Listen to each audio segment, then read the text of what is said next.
All right. So last time we just started 4.1, and we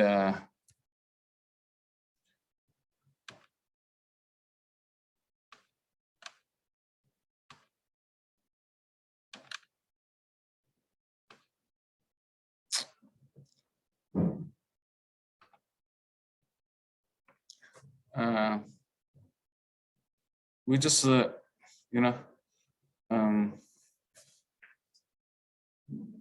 did 4.3, actually not 4.1, sorry, we didn't finish it.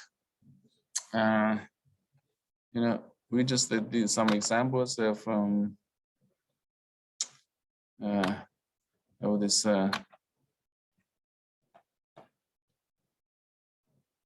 exponential and logarithmic forms.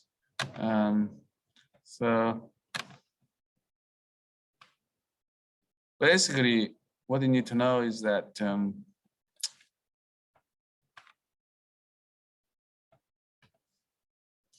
exponential and logarithmic functions are inverse functions to each other. Okay, that's an important thing. So we should know how to rewrite the exponential equation of form into logarithmic form or equation, and vice versa. And we did some examples last time. But one thing to keep in mind is the logarithmic functions give exponents. Okay.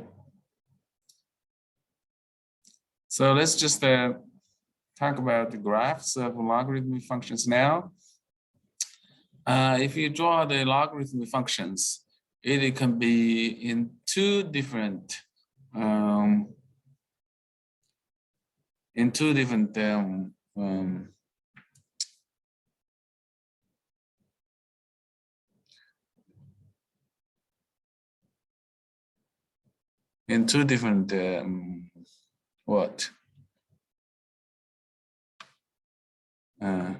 graphs. You're gonna get two different graphs. Okay. So let me just remove the graphs a little bit. I think there is a problem with the format of the PowerPoint file with our Zoom. So okay, if you look at the right hand side, there are two types of graphs in here. One is going up, one is going down. Okay, they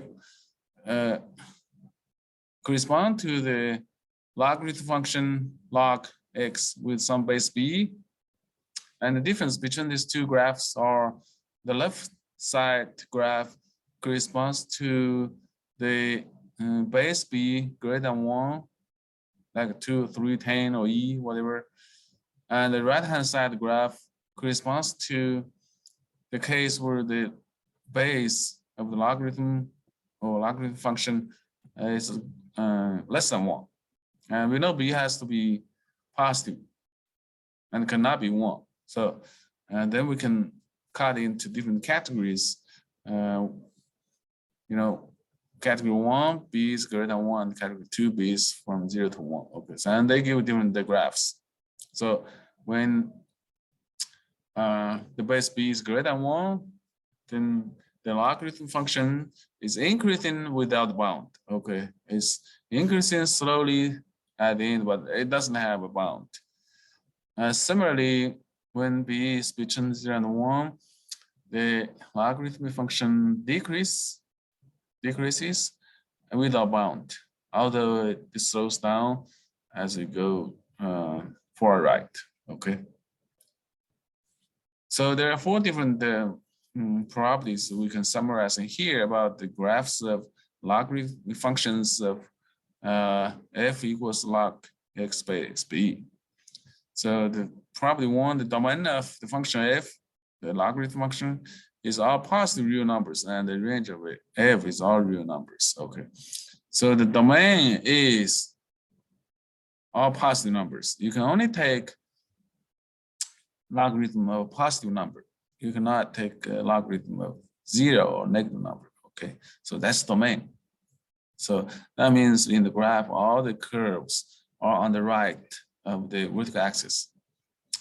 The range, on the other hand, covers all the real numbers. So it can be either positive or negative, or,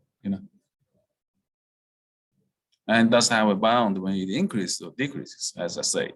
So the range is all real numbers. And if you look at the intersection of the curve with the x-axis of both graphs, they are at 1, x equal to 1. So the x-intercept of the function is 1, the logarithm function is at 1, okay? If the base is greater than 1, then as x approaches infinity, the function approaches infinity, it increases without bound, as I said. And as x approaches 0, fx approaches negative infinity. So just going down deep on the left when it goes, it's close to the y-axis, right? So that's the case when the base is greater than 1. When base is between 0 and 1, greater than 0 and less than 1, in other words, then as x approaches infinity, fx approaches negative infinity. So the curve just going down on the right without bound, okay? As x approaches 0, fx approaches infinity. So if you look at the curve on the left, as it's close to the y-axis, it just goes up real deeply, okay? So that's the properties of logarithm or logarithm functions.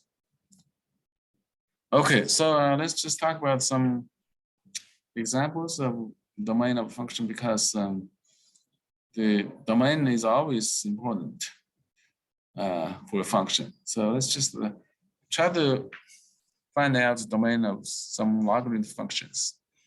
The first example says the function f is log x minus 3 with base b. If you still remember what we discussed on previous page, and the domain of the logarithm function log x with base b, the standard or primitive logarithm function, has domain of all positive numbers. So that means the number you try to take a logarithm has to be positive. And here, the number we try to take a logarithm is x minus 3. So that means x minus 3 has to be positive or greater than 0. And if you add 3 on both sides, it says x greater than 3. So that's the domain of the function. It requires all the numbers x to be greater than 3. So the domain of f is all real numbers greater than 3. Pretty easy. Problem B, we got the logarithm of absolute value of x plus 2 with base 2. So this time we have an absolute value to take a logarithm. And we know that absolute value of anything will be non-negative. So what it requires in here is that the part we take a logarithm with the absolute of x plus 2 has to be greater than 0. So x plus 2 cannot be 0. So the only value of x that we need to exclude from the domain of all real numbers is, x equals a -2. If we plug in -2 for x, you get the -2 plus 2, which is 0. And that doesn't make sense when you take a logarithm of 0. Any other numbers you plug in will be good because it will not be 0. And when you take the absolute value of a non-zero number, you get positive number. So that is valid for the logarithm. Okay. So the domain of the function f is all real numbers except -2. Okay. So that's that's problem B. Problem C, we get another function g, logarithm of x over 8 minus x with base 5. So once again, what it requires is the part you take logarithm to be positive. So x over 8 minus x has to be positive. That's the part you take logarithm. So you can see in all of these problems, we all start from the part you take logarithm, and then we start from that to solve for x. Okay, because that's the only requirement for the logarithm function. Okay, so if you still remember, how to solve this kind of inequality, we discussed that before. So we just need to find the critical values of the inequality. So you just put either the numerator or denominator equal to 0. So when you put the numerator equal to 0, you get x equal to 0, and when you put the denominator equal to 0, 8 minus x equal to 0, you get x equal to 8. So these are critical values. It doesn't mean that x can take those values. They are just the critical values, okay, for this problem. And then we use those two critical values to divide the whole real 9 into 3 different parts. So you just mark the number 0 and 8 on the number 9, and they will divide in the number 9 into 3 different intervals. And these are negative infinity to 0, 0 to 8, and 8 to positive infinity, okay? If you still remember those, and then you can pick up any number inside each interval, and then see what happens to the expression of x over 8 minus x. So for example, we can pick up a -1 in the first interval from negative infinity to 0, okay? Then you get -1 over 8 minus -1. So just pick up value x for -1. So 8 minus -1 is just 8 plus 1, which is 9, and -1 over 9 is -1 over 9. So that's negative. And we cannot take a logarithm of a negative number. So that's not in the domain of the function. Okay, so the first interval is not in the domain of the function. Second, let's just pick a value from 0 to 8. For example, we can pick up 1 for x. Okay, so you plug in 1 here for x, so we get 1 over 8 minus 1, so it's 1 over 7, which is positive. And we do